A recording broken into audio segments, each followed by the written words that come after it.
Hi, honey. Hey, baby. Welcome back to our podcast. I am so happy to be back.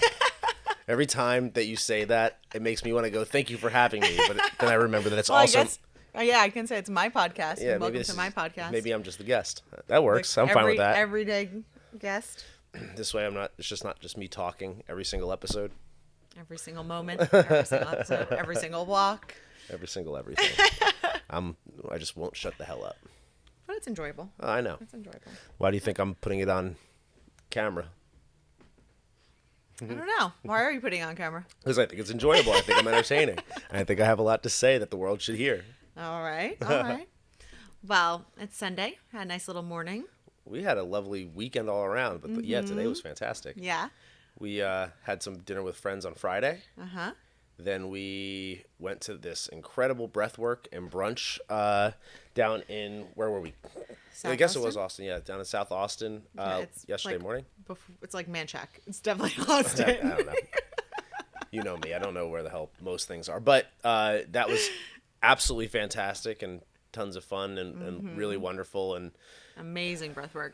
Like, What? never done like an intense breathwork session like that before, and I can't wait to do it again. yeah, it was not only like a great breathwork session, but then the brunch was great. And meeting The facilitators people. were great. Yeah, it was wonderful. Then last night we saw some magic. Lots of magic. Some good magic. Very good magic. Yeah. I loved all what was it? 5 magicians from like all over the world. Yeah, it was an event that was a magical, mystical night of illusions or something like that, held at the Pershing. Uh-huh. It was really well done. It was like a magic show, and there was like an additional event where you got to go and see some up close magic, and we were blown away. There was some really impressive stuff. Yeah. I love them magic tricks. Yeah. I loved it. Whenever you say magic tricks now, I think about your butt stuff magic trick, which is not My butt stuff? Yeah, that's not what you might think it is when it comes to a butt stuff magic trick. So I'll let you explain. Well, it's when I go to the gym and I go and do my glutes and hamstrings, as I'm getting ready and leaving the house, I tell you I'm leaving to go do my magic trick, because I walk in there, do my workout, and I leave, and my butt is like 1.5 times bigger than when I first got there. The magic trick is that when she leaves, her butt looks one way, and then when she comes back home, her butt's like almost twice as big and plump and fat, and that's my favorite magic trick I've ever seen. None of the guys last night did a magic trick like that. I can promise you that. No, definitely not. Definitely not. But it's unfortunately. Yeah, but I go into the gym and I visualize as I'm working it out. That's just getting bigger and bigger and bigger by the reps. Yeah, and that's my muscle connection. Yeah, exactly. Making your butt bigger over the course of an hour.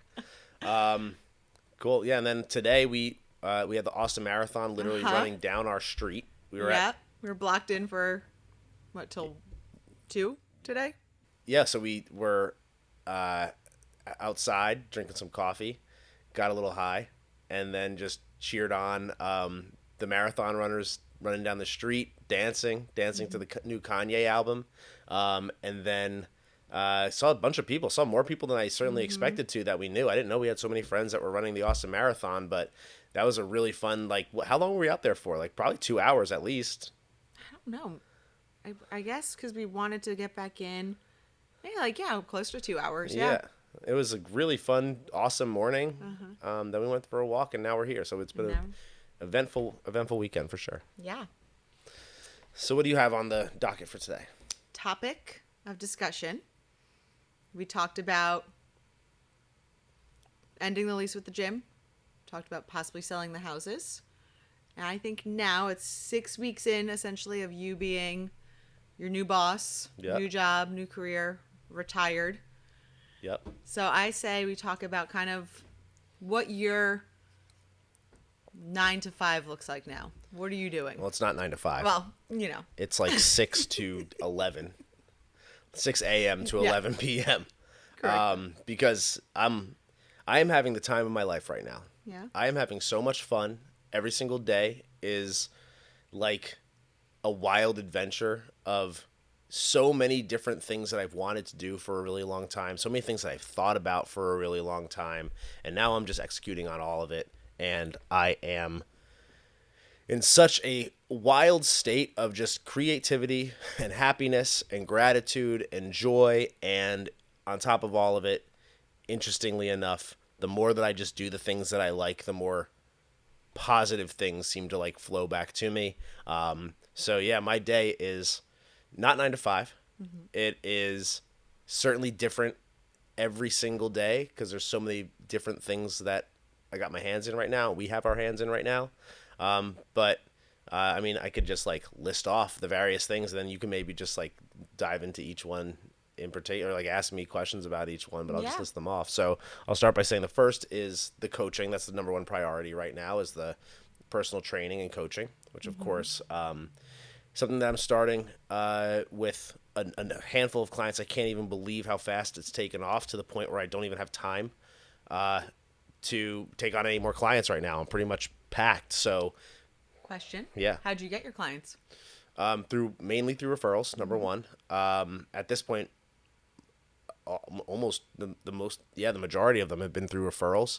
And then I just sent out texts to everybody in my network. Used the $100 million leads Hormozy method to text a bunch of people, write a message, and the leads have been flowing in. I've had incredible conversations with a lot of people at this point. I've closed everybody but one person that I've pitched at this point has decided to become a client of mine, which is awesome and remarkable. Probably means that I need to raise my prices, which I will be doing soon. And it's awesome to like actually help people. This is something that I've been passionate about for a really, really long time. It's something that I've been very knowledgeable about, and I have a lot of insights into, and I think things that are not something that all trainers do from the physical perspective. The way I look at it is it's, I create the plan, then I help my clients execute on that plan. But the biggest piece is like the accountability component, which is staying with it. And that's not just me checking in and making sure that people are doing what they need to do, but it's also helping them keep their mind right in a way that allows them to stay disciplined, stay on task, and have that tunnel vision so that they're bringing the right focus and intensity to every workout, to every day. And then, of course, that applies to other areas of life too. And that's really what I want to do long term, is help as many people as possible dial in on the right mindset. The physical component is a part of that, but it's only a small part of the bigger picture, which is having the right mindset every single day and attacking your day with a dominant attitude and thriving. So it's been really, really awesome to do that. And I'm happy to dive into any more information there. Do you like what's been like your favorite pitch so far? Because obviously you're catering it to like each person. Of course, yeah. You've had it from, middle-aged guys Yeah. to 30-year-old females to even like teenage Yeah. now. Yeah. So what's been like your favorite kind of like consult that you've done thus far? Yeah, because I really don't want to call them like pitches. Yeah. Because they're not, and that doesn't. Yeah. That's, I'm not just saying that for the camera. Like they're really not pitches. These are conversations, and they're really meaningful conversations, and that's why I think everybody except for one person has signed up with me at this point, is because I'm having a real conversation with them about their goals and about what we can do to get there. Man, it's hard to say because everybody's been so awesome to speak with, and everybody has such unique situations and challenges and goals. But I guess the one I had the other day was the one I had this Friday morning was pretty remarkable. Where I was speaking with a young kid, and he was in his mid-20s. He wanted to hire a personal trainer. I don't think he was expecting the price for me to be as high as it actually was, so he was a little nervous about moving forward, and he said he needed to think about it. And I said flat out, like, I'm a sales guy, so I'm just going to ask you, what do you need to think about? And he found that question interesting. So he asked me a little bit, like, he asked me why I asked that question. And basically what I said was, like, I asked you that question because the reality is, like, there is nothing for you to think about. If I let you off this call, you're just going to make an excuse as to not do it.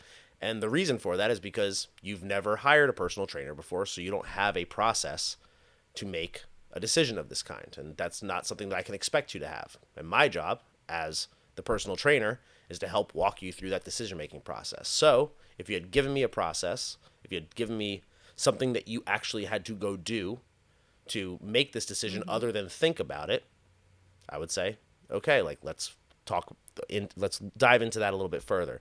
But the fact that you said you're just going to think about it basically means you're not ready to make a decision right now, or you want to, but you don't have enough leverage to move forward. So we kind of dove into that a little bit more. He was really fascinated by the line of questioning. He asked me more questions about my particular sales process, which again, my sales process is just like asking you questions, trying to understand where you want to go, trying to understand the things that are preventing you from getting there, and then figuring out if you're willing to change the things that are going to help you get there.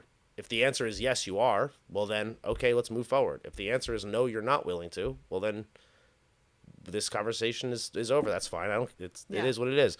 The only thing I don't want to have is a maybe. When somebody walks away from a conversation with a maybe, that is the worst outcome possible. A no is actually the second best outcome. Yeah. So it's definitive. It's like exactly. And that's my job, is to help them make a decision. So that was a pretty cool conversation. We talked about sales a little bit, and he ultimately decided that we probably will end up working together. We have a follow-up for this upcoming week. And I'm looking forward to seeing where that goes. Yeah. So that was probably one of my favorite ones up to this point. Cool. Because I got to like talk working out and I got to talk sales, which are a couple of my favorite things. They all tie back to psychology, and psychology is like one of my favorite things. So for sure. Yeah, and he's young, and it sounds like he just wants to like learn from you, not just obviously in like the physical like fitness world, but also like your sales and like your experience with that. And again, that's what I'm trying to do. I'm not trying to just do the physical fitness. I'm not trying to pigeonhole myself there. I am a psychology mindset coach. I just happen to focus initially on the physical fitness part. Yep. I think something unique that you're doing too with it is you're like talking to the clients as far as like what they're wanting, like how do they visualize themselves like through this process and what their result is, and like giving them like little like tokens, or kind of like really kind of setting like a this is what you're going to become based on like what you're wanting. So I think that's a really fun, unique thing, and obviously very personal. It's not just like I'm going to make you your butt bigger, your arms bigger. Like we're going to get you to who you see yourself you want to be. And that's because any real change starts with a change in identity and a change in seeing yourself differently. And I want to know what somebody's ultimate goal is, what somebody's ultimate vision is. And if I can tap into that and they understand that and they can see it, it makes it a lot clearer for me to see it. It helps me a lot. It makes it a lot easier for me to get them there. If they don't have a vision for it and it's kind of this amorphous blob, well, then I have to help them create that and like visualize that a little bit more clearly, so that we can both understand exactly where we're going. And if we can't form that, well, then there's not alignment there, and it's not going to be a good fit. Yeah. Which brings me, I guess, to the next thing that I'm working on, which is my book. The book is going to be called Unfuckwithable.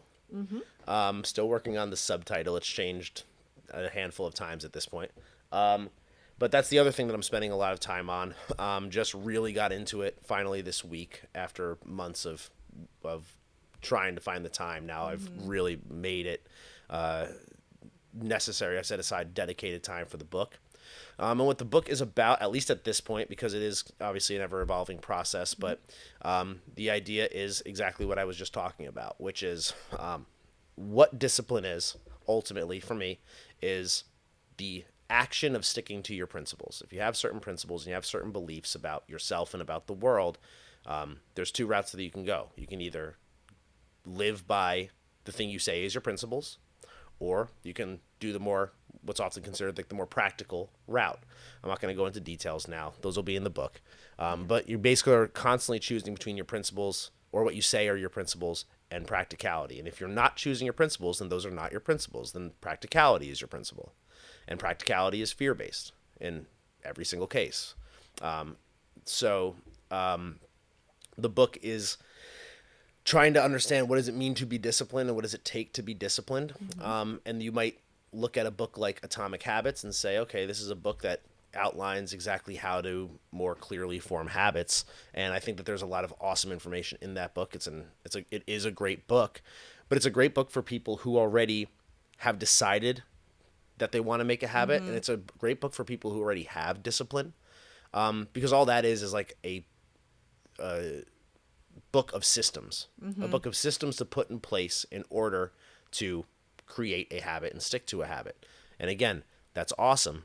But if you are not in alignment with the habit and you're not in alignment with the goal, then moving the habit into your own alignment, which is what that book basically teaches people to do, is actually moving you away from what you believe your goal to be. Now, the question becomes, how do you move yourself into alignment with the habit? And or how do you move the goal into alignment with yourself? And that's what my book is ultimately going to be about, because I believe that it starts with identity change. We have to understand and change your psychology in order to understand, first off, what it is you truly want, first and foremost, when it comes to your goal, and then understand and put yourself in the proper state through presence, through gratitude, and through proper visualization, a proper visualization practice to align yourself with a habit, with a goal that you actually are going to be looking to achieve, the goal that you're actually looking to achieve. So the book, again, is called Unfuckwithable, because if you're able to do those things and you're able to align yourself and you have that presence, that peace, and that purpose, then you are genuinely unfuckwithable. You're not letting the day happen to you. You're not letting things happen to you. You are happening to your day. And nothing can throw you off that path because you are genuinely in full alignment. So a lot more to come on that. Again, it's kind of I have a lot that I know I want to say, and I know generally what that structure is going to be, but it is definitely a process. Once again, I'm having more fun just sitting there and working through that. Yeah, what's your process? What did you do this week for it? So, first off, like, all of my best thoughts come on walks, whether it's alone by myself, where I do all of my like creative thinking and introspection, or our walks together. I also have like awesome friends that I have conversations with where sometimes thoughts will come up, but I'd say my walks are my primary source of like inspiration, more or less. And when I really get to start jogging my mind in a pretty interesting way where my thoughts, I feel like that's when I'm really like pulling from source and it comes through me. For sure. Like, you come home from a walk sometimes and you're like, okay, I had this idea, and like you'll just go on with it for an extended period of time. But and on my walks, I look like a crazy person because I'm usually dressed like a homeless person or shirtless. I'm usually if it's if it's a certain time of day, most of the time I try to work my walks later into the day so that it's after I do all my efficiency tasks and then I can get high. So then this way I'm in the right mindset, I'm in a creative mindset, and I go out for my walk. And like, I've realized that creative energy it can be, I guess, maybe like manic energy, or like there's a certain, again, when you feel like that vortex flowing through you of creativity and it's coming to my brain, it also comes through like all my limbs. So I'm oftentimes listening to music, I'm dancing, I'm like talking to myself, I'm like shaking ideas out and then like reforming them. So I probably look like an absolute madman on my walks, but what do I care? You just fit in with Again, I say it all the time. In the words of the great Kanye West, name one genius that ain't crazy. So you walk and get your creative thoughts out. I get my creative thoughts out. I'll in my phone, I'll put little blurbs in terms of which will jog my memory when I sit down at my computer and write.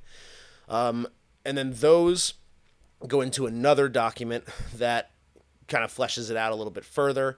Those are my general thoughts, and then a lot of those become my Instagram reels. And if they're an Instagram reel, then there's a script already that I wrote for it. So what I've been doing over the last week is just taking all these notes. I even found, so this notebook was given to you from, let me see if I can put that there, was given to me from you a couple years ago, and it was supposed to be a journaling notebook, but my introspection process is different. I go on walks and I talk to myself like a crazy person, like I just said. I've never been a big writer, like physical writer. I don't like to like sit down. Like, my ideas come when I'm walking. So, I've never really done it. I've tried a few times, and this, and of course, because I tried, I didn't continue. Yeah. Right. So I actually did. You didn't identify with a journalist. I didn't identify with as a journalist. So I started, I didn't like it. I'm not aligned with writing in a book, so it didn't continue. So when I say I tried, I usually don't like to use that word, but in this case, I did try because I failed. And that's Yep. what happens when you try. You fail, as opposed to committing to it. So, but what I did write in the few journal entries I made just over a year ago, I have to say, I am pretty impressed by. I'm pretty impressed by a year ago me Yeah. with some of the things that came out. I didn't realize I was quite so far along as I thought I was back then. But there's also some stuff in here that's like so basic and like obvious that I'm just like, maybe I wasn't as far along. So I don't know. It's a very interesting read, and there's some good stuff in here as well that I'm gonna be putting into the book for sure. So there, yeah, what I've did is I compiled all those various sources into a Word doc. They're now in like chunks in terms of categories and topics, and I'm now in the process of reordering that. I have a 25-page outline. So With more to come of it. with a lot but more yeah. to come. So it's an out. Yeah, there's. Yeah. It'll probably be another. If I had to guess, I think the outline will probably be another 5 to 10 pages Yeah. by the time it's relatively fleshed out, and then I'm reordering it as I'm adding to it right now, and then I'll just have to sit down and start each individual section, fleshing each of those things out. I think this is how I'm going to do it, fleshing each of those out with like much more detail, and then and examples. And I'm also in the process of like reading other books, listening to other books, so that I'm getting as much, other information as possible, which could be applied, or maybe I'm, being in contrary Yeah. or opposing that opinion. So Which will be good too, because also if you're reading another thing or hearing something else, it's helping you, like you said, like kind of to spark something, whether you agree with it or be like, oh no, well, I actually see it this way. Yeah. And like, this is my opinion Yeah. on like this kind of situation. and again, like with Atomic Habits specifically, I don't disagree with the book necessarily. I don't disagree with it. I just think it is. Even in the book himself, he says there's 3 levels or 3 layers to the onion of forming a habit, or I guess to attaining a goal. I can't remember exactly how he put it. But the outside layer is the goal. The middle layer is your systems or your habit, and the core layer is identity. So in the book, he spends less than a chapter talking about identity and talking about acting in accordance with the person you want to be, which is again largely what my philosophy is. So that's great. Yep. And he says outright, this is the most important part in the book. He says that, yet the entire rest of the book is devoted to the next layer, which is the systems. So I feel like there's a gap there where there's not a system in place or a process in place to understand how to change your identity and again come more in alignment with the habit or more in alignment with the goal, or get the goal more in alignment with you. I think there'll be excellent books to coexist on a bookshelf together, so that you can form your identity first, and then you can implement all the cool systems that James Clear discusses to make those habits more enjoyable, more advantageous, easier, etc. Yeah. Or like on the side of like not forming a habit or like losing a habit, quitting a habit, he says make them less enjoyable, make them more difficult, etc. Yeah. Okay. Interesting. Yeah. So that's the next phase here. Is the book is like I think number 2 on my priority list, and then I have this podcast, of course. Yeah. Which I've had an immense amount of fun doing For this sure. with you over the last few weeks. It's a really great way of like, again, having this conversation, getting these thoughts out. I think it's awesome because like, again, I have huge plans for myself. I say that all the time. I don't hide the ball on that. And getting this story, like journaling this story and putting it out to the universe is pretty cool too, because I do think that there's something that people will be able to gain from what we're doing, because I can promise you, like, one way or the other, like, this is going to be a educational experience for people, because I'm doing all the things that I believe are 100% right to achieve what I want to achieve, and either I'm going to prove my point, or we're going to find a way to not achieve what you want to achieve, but I'm pretty confident that it's going to be the first and not the latter. For sure. And I think it's also cool too, because this is just like almost like a one of my friends was saying it was like a almost like a therapeutic session for us because like we are like talking things through, and it's just a really nice way to Yeah. have conversation. And these are things that should be noted. Like, these are things that we talk all the time. Yeah. Like, we talk deeply about things regularly on our walks, and even just like when we're sitting on the couch or whatever. But it is cool to put it like some structure to it a little bit. Have you like ask me questions like this, and again, giving me another platform to ramble on. All right, so coaching, book, podcast.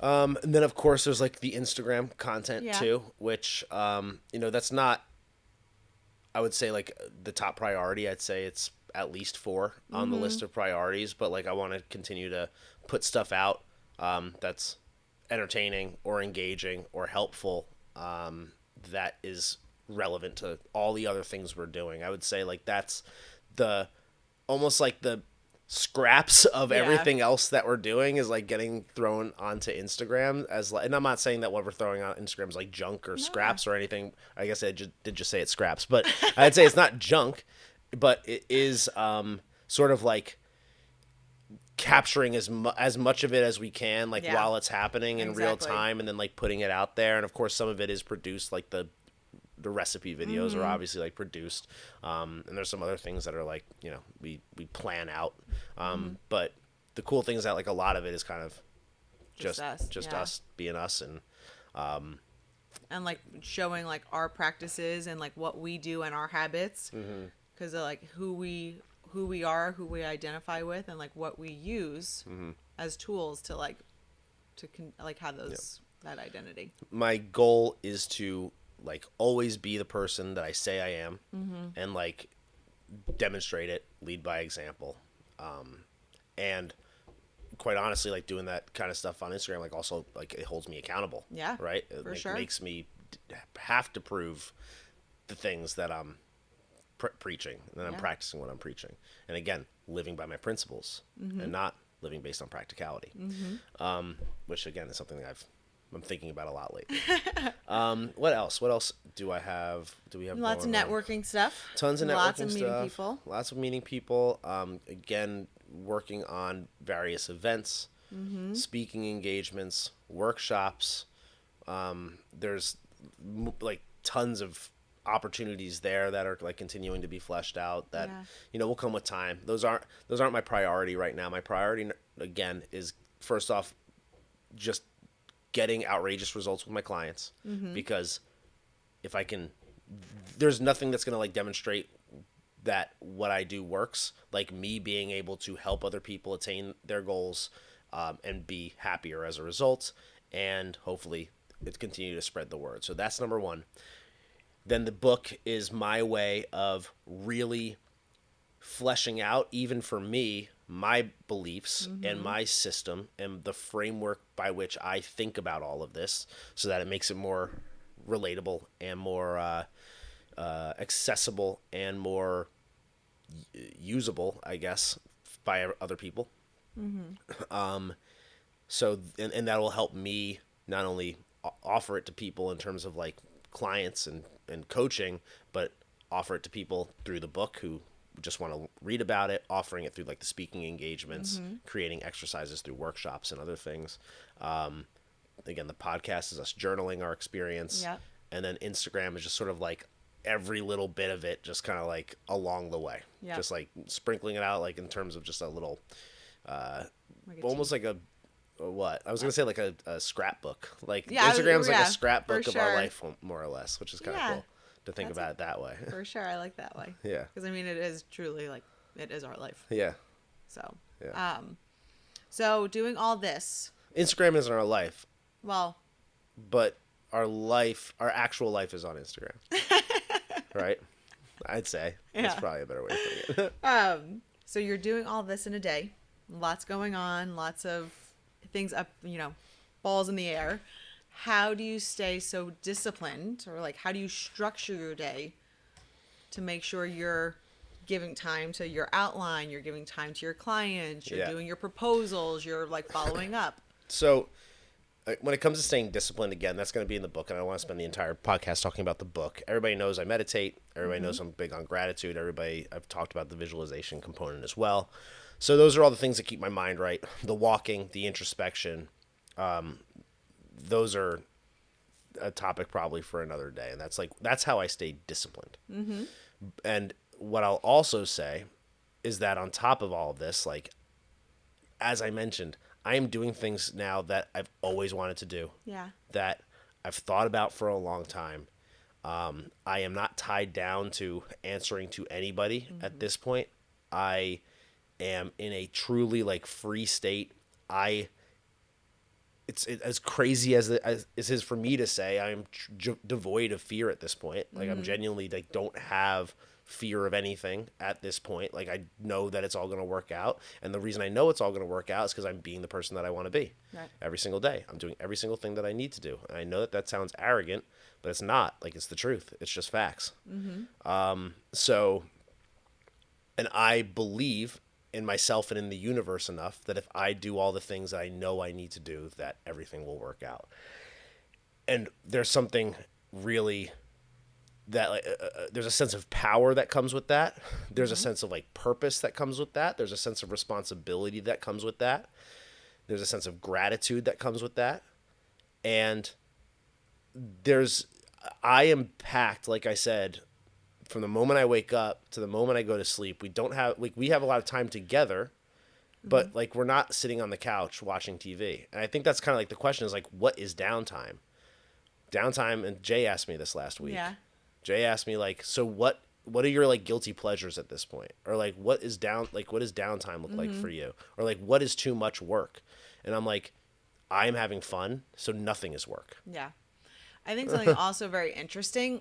So, when you're with your job, like last year or the past, whatever, before January, you would like your time of wake up was always like, I'd be leaving for work and you were like just stirring. So it was like 7:30 ish.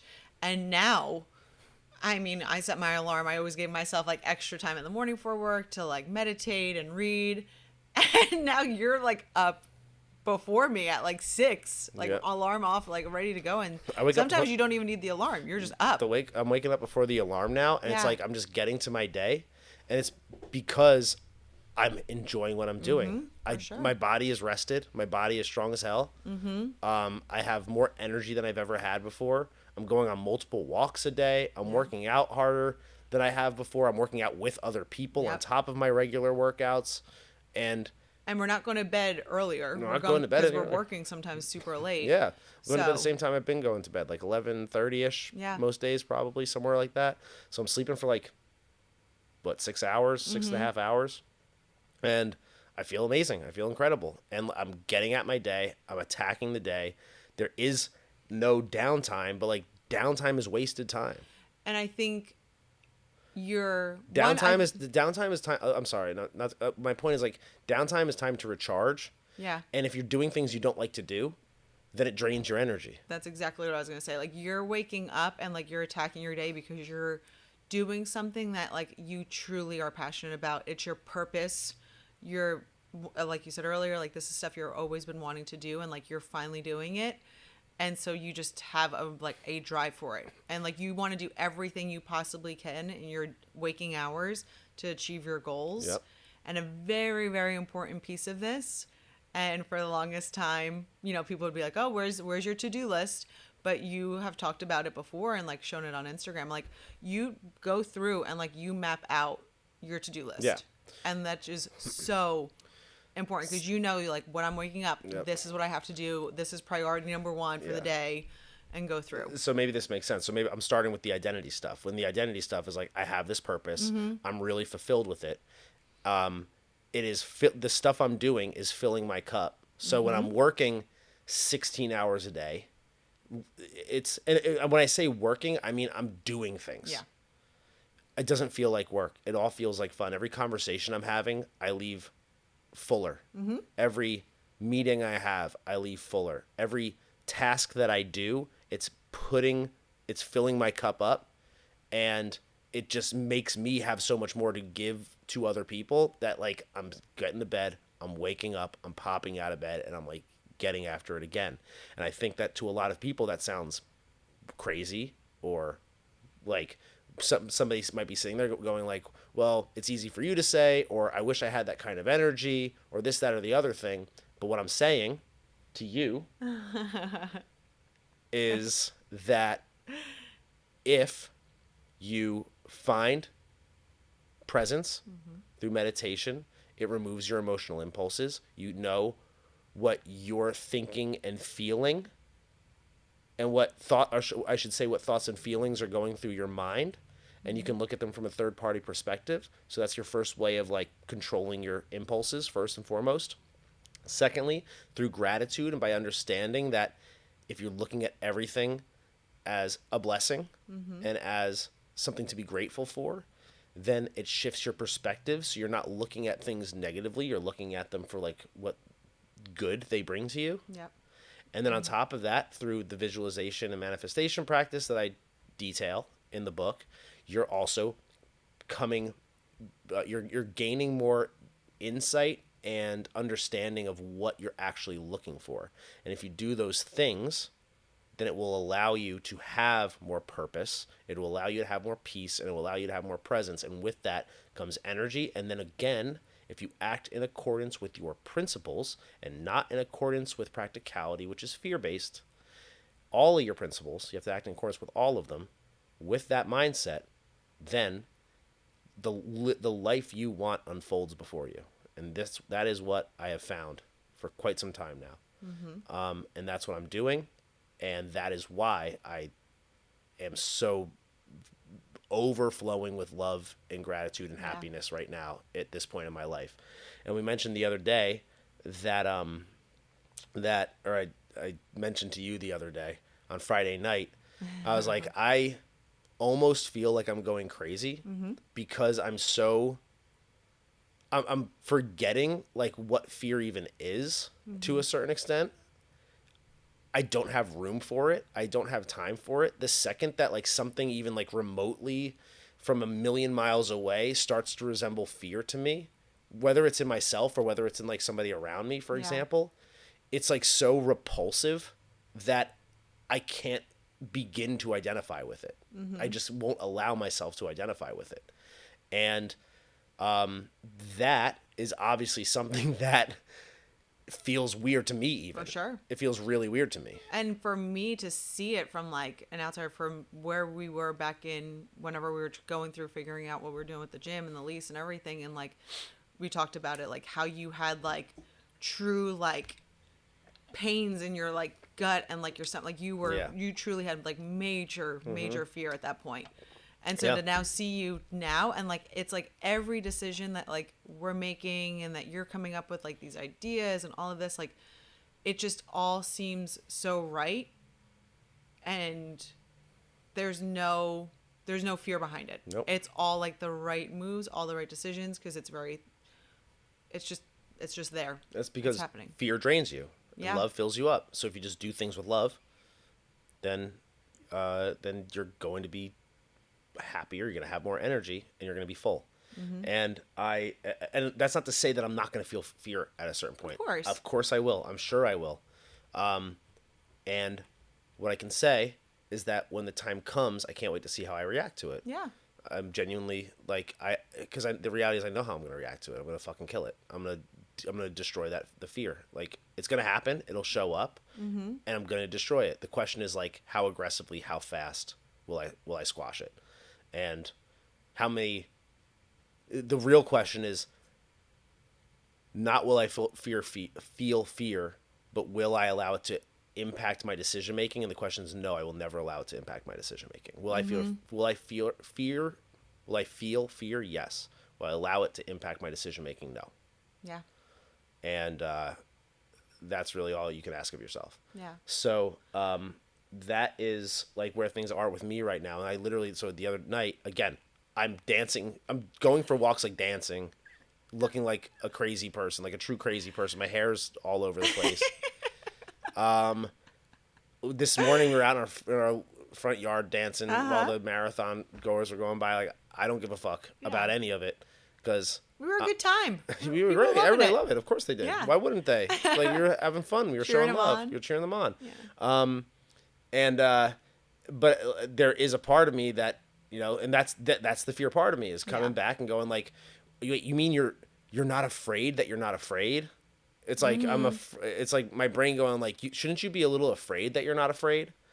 And again, it's just like a silly. Yeah, like you have to, like like I guess maybe that's just like part of us, like as humans, like we have to have something to worry about. Have something. Like when's like our next meal, like when's our next thing, like you're worrying about those things. And but the reality is like, I'm noticing it as that. I'm noticing it as like I'm just like as a person with a material physical form. Yeah. That has to happen. That is in our nature. Yeah. And knowing that that's what it is, and going like setting it aside, and going like, you're gonna stay over here. Yep. I'm gonna focus on this over here. Like, no, get away. Yeah. I'm focused over here. Every time you start to see it come back, you go, get out of here. Nope. That's what this is all about. That's what that's what the book is about. That's what my entire process is about, and it's how I'm living my life right now, and it feels wild. So you're saying you feel like you're going crazy. Yeah. But like no, I am going crazy, because crazy is just defined by like what society's standards are. So like, am I going crazy based on that? Yes. Do I give two shits about it? No. Okay. But why would you say you're crazy then? Because I'm crazy by society standards. I am. What is society standards? To be average and pathetic. It is. Oh my to be told what to think and what to do. That's society standards. And the fact that I'm not being told what to think and what to do, I'm crazy. Okay. Let me be crazy. Good. Sure. I'm happy. Would you... There's a clip for Instagram. With the idea, though, that you're saying, again, that you're crazy. You said it to me on, the other night. And I think what it is because, again, you're not having, like, you're making decisions that you're wanting to make and all of that. So you're not by society standards. And it's just very interesting to, like, sit back and, I guess, watch it. Yeah, I'm sure. Because it's like, it is, like, truly inspirational. Like, for a long time, you were also saying, like, I feel like something's guiding me. Something's out there, like, this energy, the universe, whatever you want to call it, like something was kind of really pushing you. Yep. And now you're saying like you feel it like through you. Yeah. Which I think is a very interesting point, because I feel like I'm like 2 steps behind. I feel like I describe it as like Dorothy on the yellow brick road. Like I see the path, I'm there, I'm like being pushed and guided along it. And it is very something spiritual. Yep. Because I feel like I'm making decisions that are intentional and like what I'm wanting to do, and with good, with love and with purpose and everything that's fills my heart. But now you're at the point where you're like, it's in me. Yep. Which is so cool. What's really funny is like now I use the word spiritual all the time. Uh-huh. It's like a major word that I use on a regular basis. Interestingly enough, just over a year ago when I wrote in this journal, one of the things I have here is just like under a list of thoughts. Number 2, since I started what we'll call my spiritual journey, I put that in quotes, since we started what we'll call my spiritual journey last year, and then in parentheses, I put, I don't like to call it that, maybe awakening or enlightenment. And I just didn't want to admit that it was spiritual. Why? Because for a long time, I've considered myself to be agnostic. I never really considered myself to be an atheist at all. I consider myself to be agnostic. I just said like... What's that? It means that you don't want to answer whether or not there's a God or not. It means you don't know. It means you don't know. Like maybe not. Like to say that there isn't one is as bold as to say that there is one, more or less. I always felt like there was like I always knew, and I didn't always feel, I always knew that there was obviously something else that's happening outside of like our observable reality. I believed in something. I just like had no understanding of what that was or what it could be. And I was certainly like never would have ever considered myself religious, and I Yeah. still certainly don't consider myself religious by any stretch. But I would certainly absolutely say that I'm spiritual. So like Spiritual gangster. spiritual, sure. And then sure, and then uh, the I guess like thing I just started to see things fall into place in an interesting way, and patterns of how my behavior resulted in various outcomes, both good and bad. Where I started to realize like there definitely is more happening here than what I would have thought previously. And then again through like the presence and through the gratitude and mainly through those two things, you start to shift your perspective a little bit where now you're a little bit more aware. You're not letting outside influences and like I was just saying like society or the news or the media or like a podcast. You can't just like let them tell you what is or what is real. And just because a lot of people say something is true doesn't mean it's true. In fact, if a lot of people say something is true, it like in my opinion like it probably isn't, or like there's a reason it's being forced to you for a particular reason. Not to say that it isn't true, but like you're being force fed it for some reason. And once you're able to block that out too, and you can truly like listen to yourself and feel what is sort of happening rather than being told what is happening, then you start to see more signals and you start to see more signs and you see more synchronicities, which once you start seeing them, there's no denying it. It sounds kooky, it sounds woo-woo, but like there's just no denying it once you start to see it. And then you start to, again, notice the patterns of your own behavior. And then you see like when I act in accordance with, like we'll call it my principles, really good things start to happen. It seems like I should have gone this other way based on what I was being told or what, maybe what like my friends were thinking or what the news said to do, but I went this way and it actually worked out like far better. Yeah. Now I'm like 4 steps ahead on everybody else. And then you do that again and those 4 steps become 16 steps and they continue to compound on one another. And that's just by listening to yourself.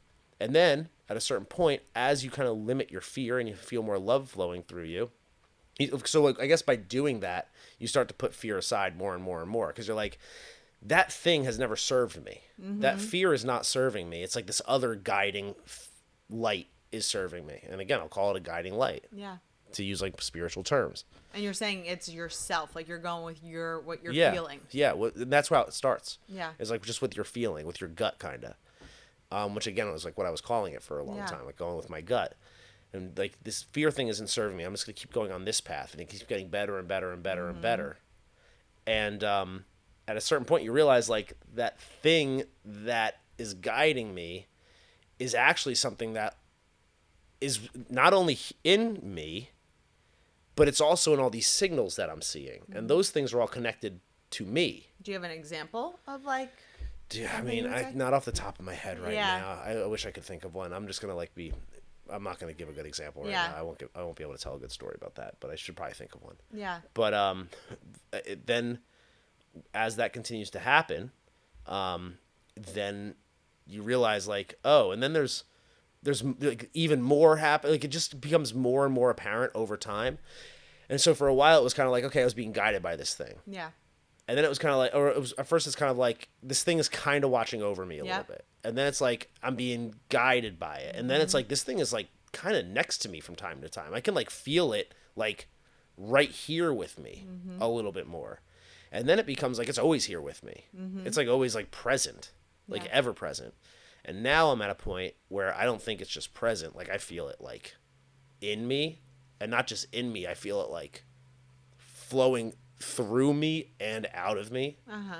And again, like maybe I am crazy, who knows, but like that's genuinely how I feel right now. And I've never felt more powerful. I've never felt more energy. I've never felt more love. I've never felt more love coming to me. And people like coming towards you who are seeking that love also. I think Yeah. a lot of people are like coming like are just like being attracted to you as kind of like a guidance of some sort. I mean, I Like, hope so. I yeah. would hope so to some extent, because like all that's like at this point, all I really want to do is help people. So at our breath work yesterday, Oh, just want yeah. to see how much time we have left. At our breath work yesterday, I had people. You know, it's a borderline psychedelic experience. I would say. sure. It certainly like is like a psychedelic Yeah. experience, and we did take mushrooms, so it was absolutely a Yeah, for psychedelic sure. experience. And I just the entire time, like there was not a single thing of fear that came through me during that entire process. And I don't have typically bad trips or anything like that ever. I actually never really have. Yeah. But in this particular case, all I felt was pure power.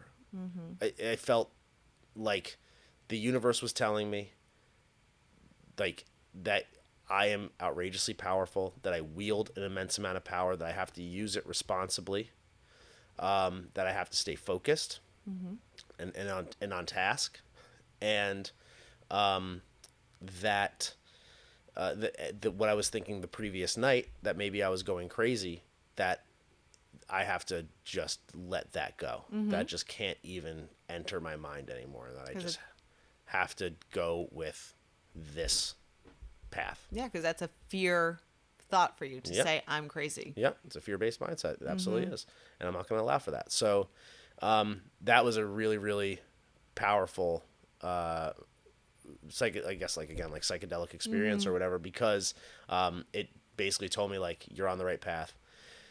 And then last night at the magic show, there was tarot card readings, and I don't know if I necessarily believe in tarot cards. And I have to say, this tarot card reader that I went to, he seemed like a sideshow act. I Oh. didn't buy him as a spiritual guide whatsoever.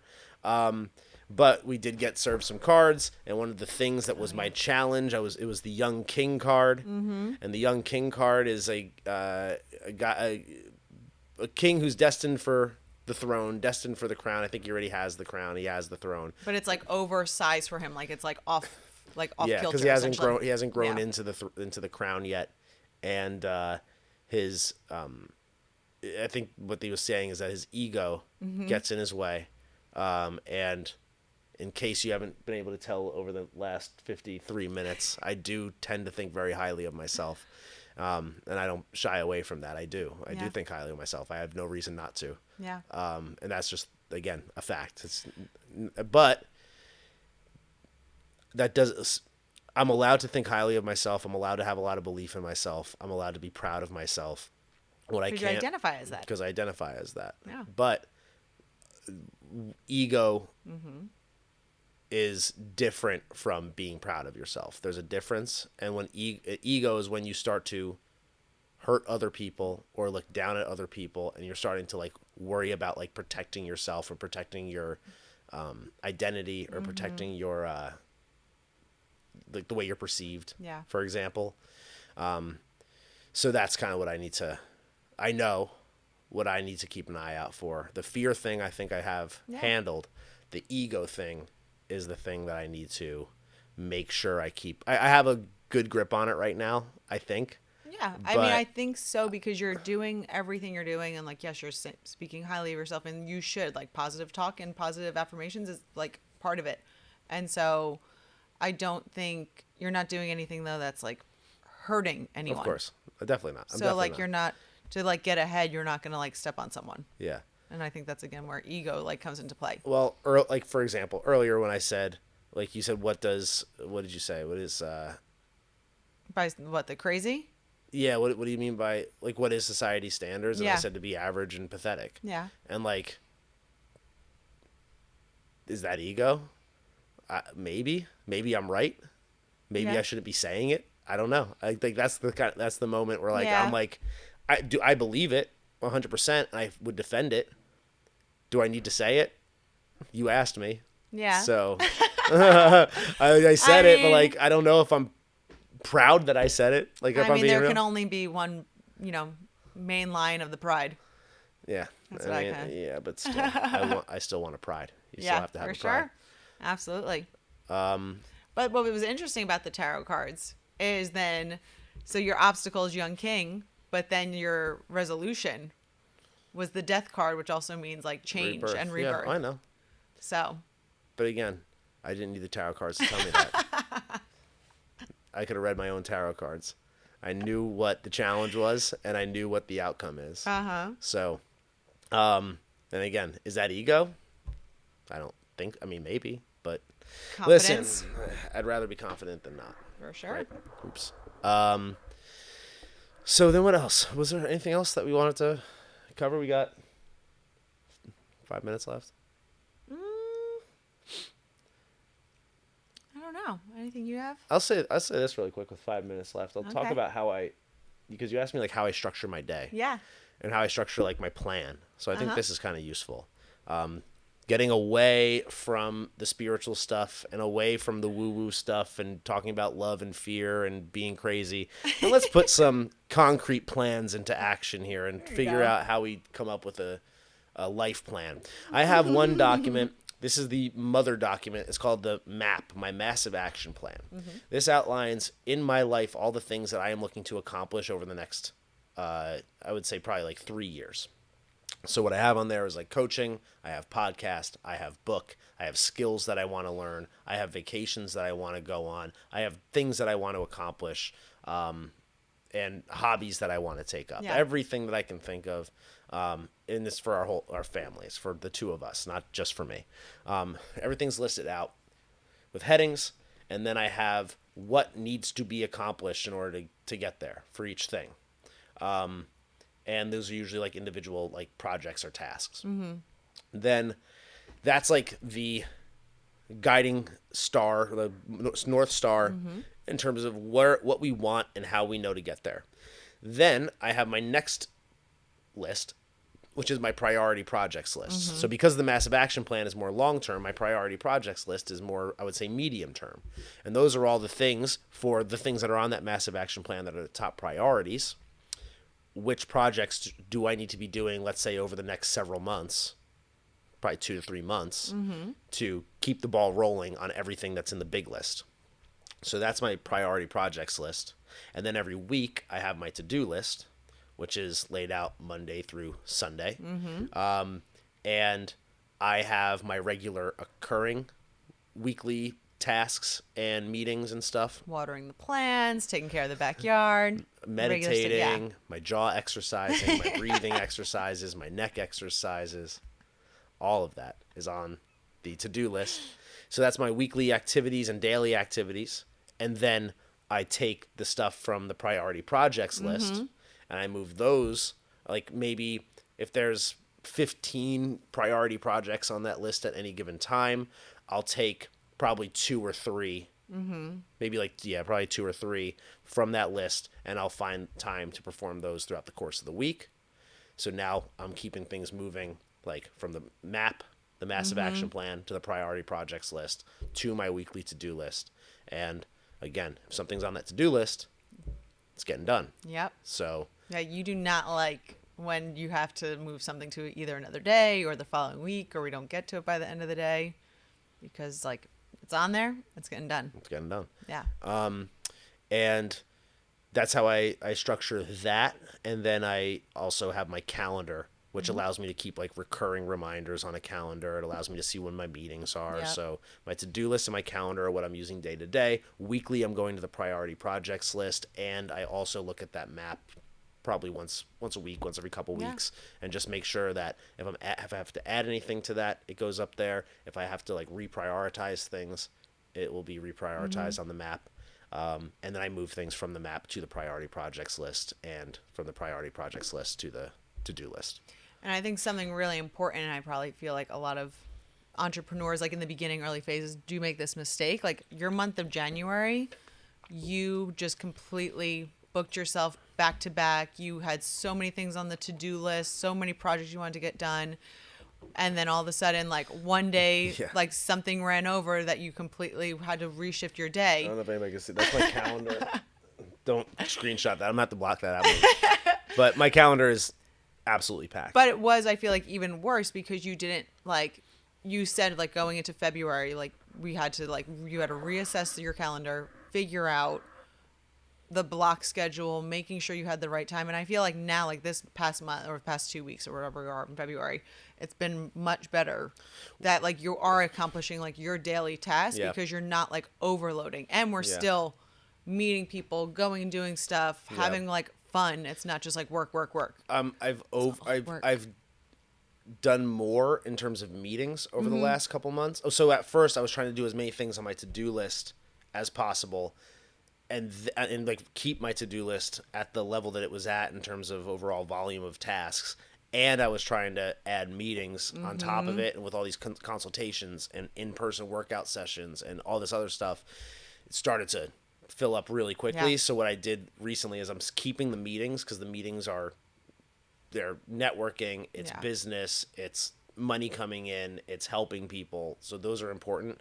And what I've done is I've just cut down on my like to-do list tasks. So that's why I have the priority projects list Yep. now. So rather than cluttering my to-do list with a bunch of projects that probably won't be doable, or I'm going to have to like, half-assed to cram in, now I'm just being a lot more selective in terms of on a daily Exactly. basis how many projects I can actually accomplish. And I've just been more realistic about that, and it's helped. It's For definitely helped sure. tremendously. And you're getting them done, and you're doing them like you're getting it done efficiently, the right way, because it's not like you said, if you were trying to cram it in, it's going to be done like half-ass. Yeah, So, exactly.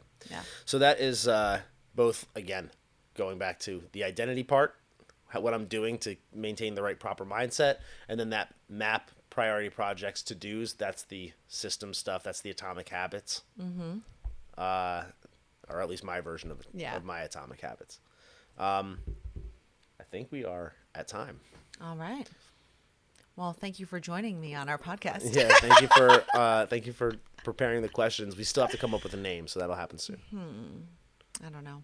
We'll figure it out. Maybe we'll come to us in our next breath work. Well, maybe that's a good question. Yeah. It's a good intention to say. Yeah, there you go. We have to figure it out now because we're about to post all 3 of these in the next couple weeks or the next week or so. So Okay. we'll figure it out. Stay tuned. Bye. You'll know before we do. All right. See ya. Bye.